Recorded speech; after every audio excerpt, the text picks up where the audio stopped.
Hey, so how you doing, guys? Mark here. Got another DIY project for you today.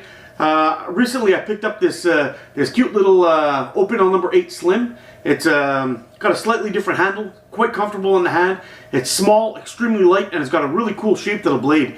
The only thing is that when I'm carrying things, a lot of times I like to not have things in my pockets. You know, I've already got my phone, my keys.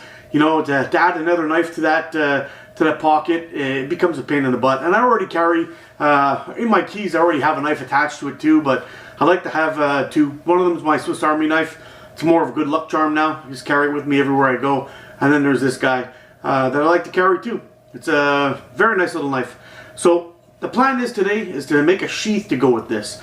Now I have an idea in my head and we'll put it together, but I've only been working with leather for about 2 weeks now.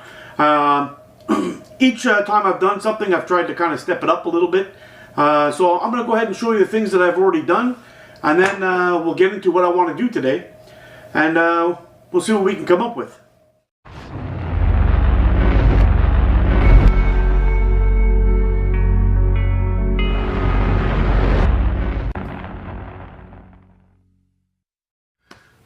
So the first thing that I made was one of these leather pouches here.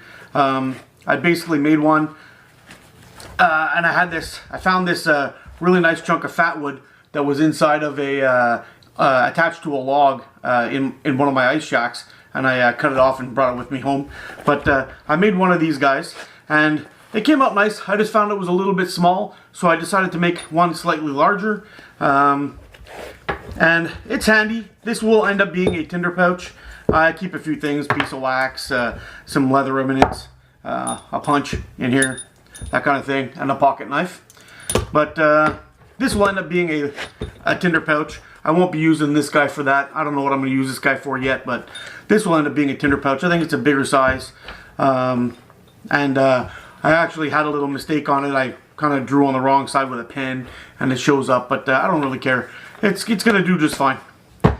So after doing these two, I realized I didn't challenge myself enough, and I wanted to try to make I needed a sheath. So then I made this guy. I had this Verustaleka Yakari Puko I bought from Verustaleka. I've had this knife for a while. I'm not a huge fan of it, to be honest. I don't find the handle very comfortable, but I haven't really given it that good of a shot because I didn't have a sheath to go with it. When I tried to order one of these knives with a sheath, just couldn't find one. So I made this sheath. Let's see if I can come up a little closer there for you. Hopefully that's in focus, but I made this sheath. This was my first sheath I've ever really made, my first real sheath. I mean, I've made a leather pocket before, and I did make a pouch for a Leatherman, which you guys have seen many times, but I made this guy, and I'm pretty proud of how it turned out, considering this was my first one. My first real knife sheath. Came out pretty nice, I think, and the retention on it is ridiculous. It didn't even move. It's got a little bit of rattle in there, a little bit of movement, but it ain't coming out. So, there we go. My first sheath. Made this out of edge tan leather. Pretty thick leather too, and I ended up staining it with some leather dye here, which we'll probably end up using today. So that was my second thing that I made, and I learned a lot from making this. So I'm kind of happy that it's not perfect, but what I learned from it was excellent. So I'm happy with that. Now the last thing that I made was this pouch. I ordered this material off of Tandy Leather. It was supposed to be called, or was called Safari Pig. I thought it had a really cool print on it, but I thought it was actually a natural print. Turns out it wasn't. It appears to be done by the tanner. All things considered, though, I found at first it kind of looked like a stripper's bra, but in the end, I kind of liked the way things turned out. It's a nice looking pouch. In the end, at some point I'm going to want to put a toggle here, or a piece of antler maybe, if I can get my hands on one, and just to cinch that up with a little toggle. But for the time being, you can see that right there. For the time being, I keep a lot of my my leatherworking tools in this. Don't know what I'm going to use it for quite yet, but we'll see. I can fit a whole bunch of stuff in here. I think it's a pretty cool design, and after looking at it a little bit, I'm kind of pleased with the way it turns out, and I like it. So today we got to make a little thing for this. I did do a little bit of a drawing of my idea, and I'll show you what that looks like, and then we'll get into cutting up some leather and putting one together for this. All right, so you can see I have my little template, we'll call it. But the first thing we're going to need to do is we're going to need to wet form the piece around this guy here, and we're going to clamp it to one of these boards. Alright, so now we're going to get into the wet forming process. Now that we have this piece set up, we're going to just nicely, not overly done, but we're going to see if we can wrap this guy up just a little bit, just to protect the carbon steel. We don't want it to get all nasty, so wrap it up as nice and tight as you possibly can. That should work just fine. And cut off the excess. There we go. So we'll just take our piece, just let it sit in the water for a second or two. Now, I've heard people say soak it in the water for 20 minutes. I've heard people say just dampen it.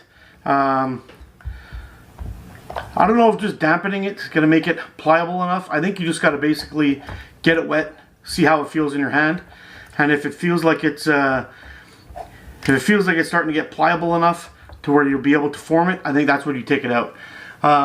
Definitely having it sit in the water for too long is not going to be good. It's just going to make it more difficult and take longer for it to dry. And not having it in there long enough is not going to help you out at all. So I think maybe the best idea is just get it in there until you're able to make it till it becomes very pliable, and then go from there. So we'll get our knife on that board nice and straight as we can possible. Basically put the piece on there, get it on there as tight as possible, and start tucking it in with your thumb. Use your hands to start forming it, and you'll see it starts to take its shape. Hopefully you're able to see this all here. So I'm gonna get my first clamp up on the top here.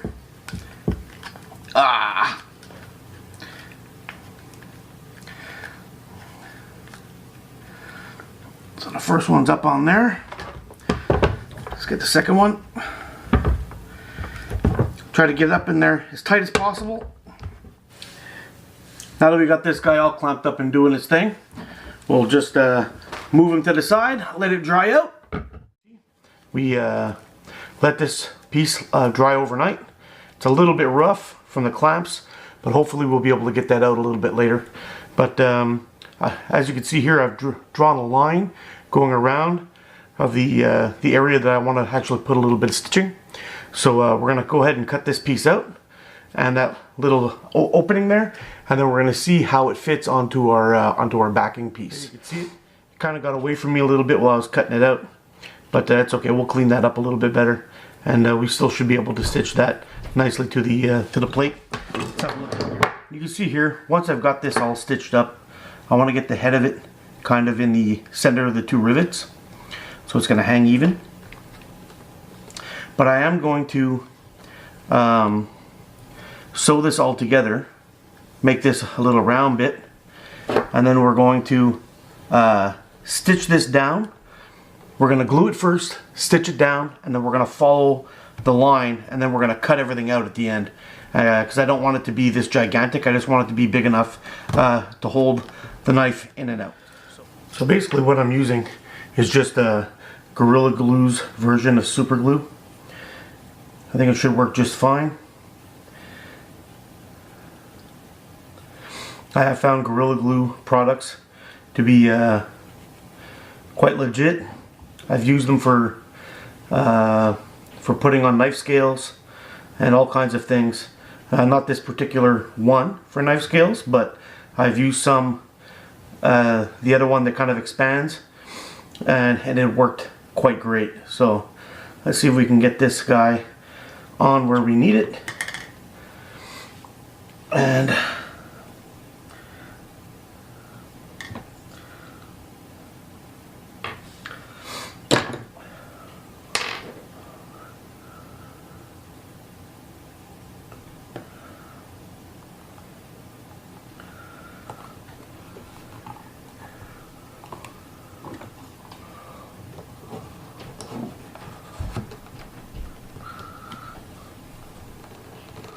there we go. We pretty much got an instant bond.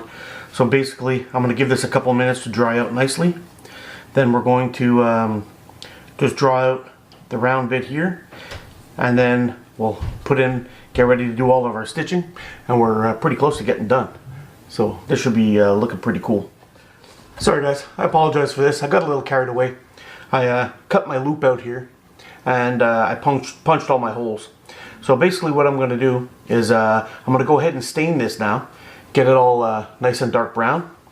We're going to then we're going to stitch this up, and then we're going to remove all this extra leather that I don't want, and just kind of finish off our final shape here. Probably just going to make a little loop and have it come all the way around. We'll remove that off, burnish the edges, and we'll go from there. So let's get this guy nice and stained.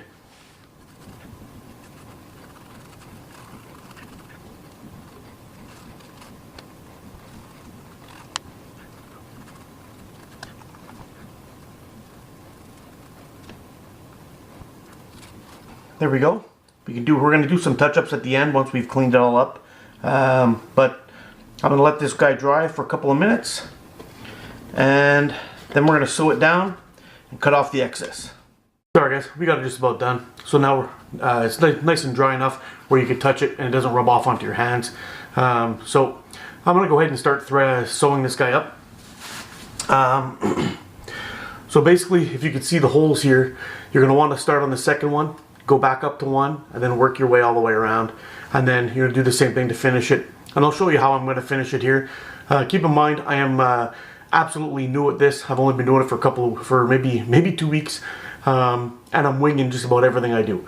So that said, let's just have some fun with it, and don't judge me for my shirt. I like it, okay?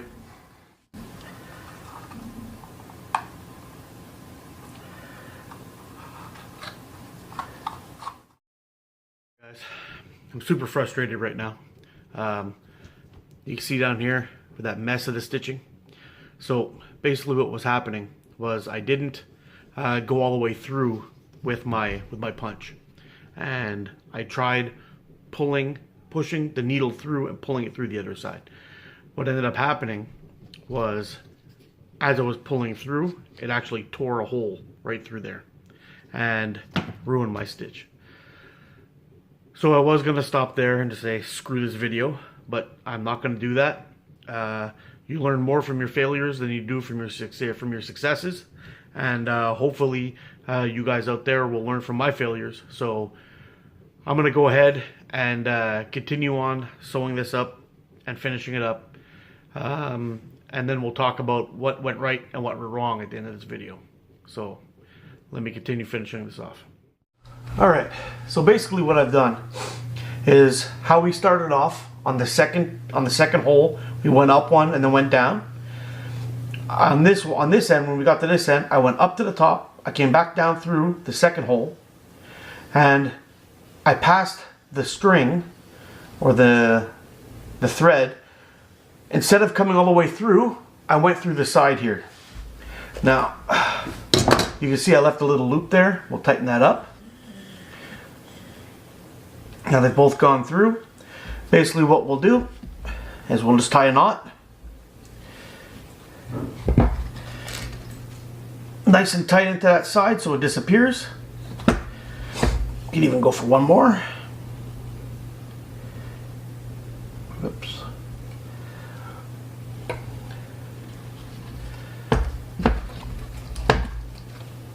There we go. and then just cut off the excess.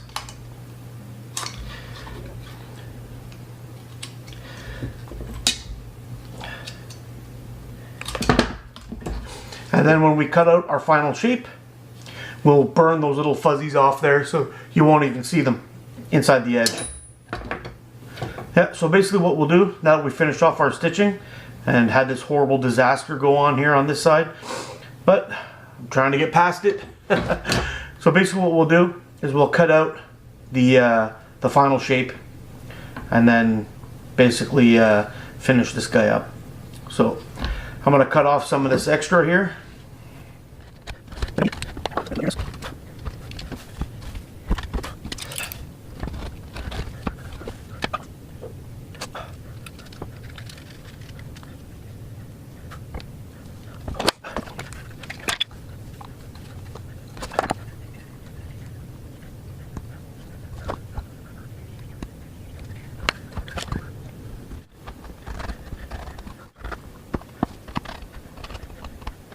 So anyway guys, I'm going to go ahead and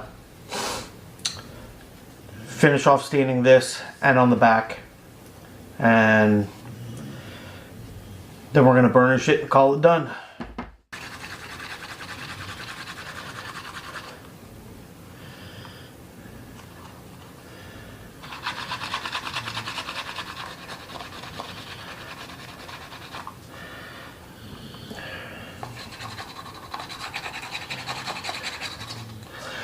So basically, I've covered the whole back with wax and around all the edges. This is just simple beeswax.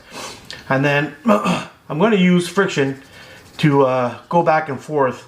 And you'll see it rounds out, oops, where are you here? It rounds out the edges quite nicely. And it makes them look really nicely finished. Where are you? Here we go. So basically what I do is I take my burnisher, which is basically a simple little, I guess it's like a peg with grooves cut into it, sanded into it. I cover all my edges with wax. You could also use water if you want.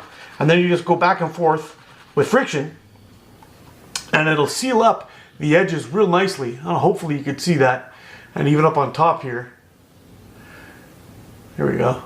Hopefully you could see that here. Get that to zoom in or to focus. And it should finish up your edges quite nicely. I'm just going to see if I'm going to attempt to do this one around here and maybe just a little bit of the top here, and then we should be just about done. So I'll come back in a minute when everything's all finished, and we'll talk about the successes and the failures of this guy. Time being, I'll give you a look at that up close. So you see how that works? That's how it's going to hang. And we'll do the same thing on the other side. Pass that through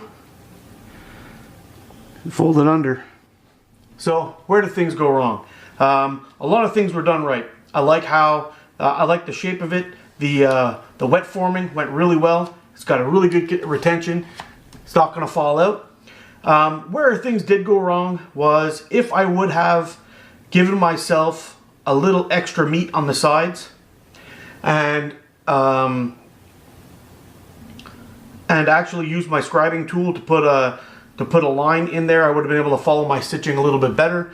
I was just trying to get things done quickly because time is limited, but instead I ended up stopping and doing this in 2 days, hence the shirt.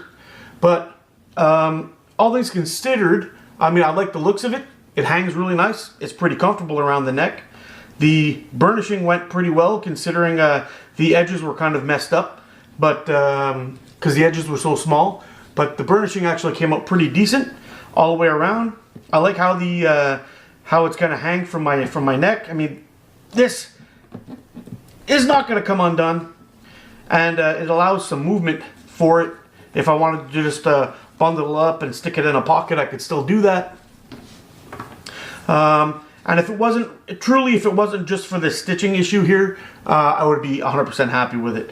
But in the future, I think what I might do, if I do any more of these leather videos, is I will actually just do the work, videotape it, and then do a voiceover after talking about what I'm doing and why. That might be better, so I can actually focus on what I'm doing and not make any issues. Now, you may be wondering why it seems like the knife goes like this, and the pouch goes in a hook shape. That's because so does the knife. So all things considered, guys, a lot of things turned out well on this. The burnishing came out well, nice and black and round and smooth, no fuzz, no nothing like that. The back side of it too, I even rubbed it down with the ball end of the burnisher, just trying to shine it up and warm it up, that wax a little bit and get it in there. A lot of things on this turned out right. It was just that one stitching issue that caused me problems, but it would have been much better if I would have given myself a little more meat along the sides, and if I was focusing truly on this. I think in the future, like I said earlier, I will be doing, if I do another leather project, I will just do the work and then do a voiceover of what I'm doing and why, and we can go from there. So at least that way I'll be able to concentrate on what I'm doing and not trying to be concerned about the camera and whatnot. But I like how I did the lanyard system. You see that it allows some movement and freedom. The retention on this thing is fantastic. It ain't gonna go nowhere, and it's actually really comfortable. Right over the head, hangs at a perfect height, and I think it'll do just fine. So guys, like I said before, you learn more from your mistakes than you do from your success. So I'm gonna put this video out there. Hope you guys like it, and I hope in the future this will inspire somebody else to do something. Don't worry if you make a mistake, that's how you learn. So thanks for watching, guys. I'll be outdoors soon. You guys get out and explore, and I'll see you in the next one. It's a good thing I have my little buddy here to keep me company. There you go. One thing I forgot to mention, guys, wear gloves when you're staining. It's a hack. Hey guys, if you like these DIY projects, then I've got another one for you to check out. It's my part 1 and part 2 of my Makatogan build. And if you don't know what a Makatogan is, it's a pretty cool knife made for carving bowls and spoons and things like that. So check it out. And if you haven't already, please subscribe for more videos like these.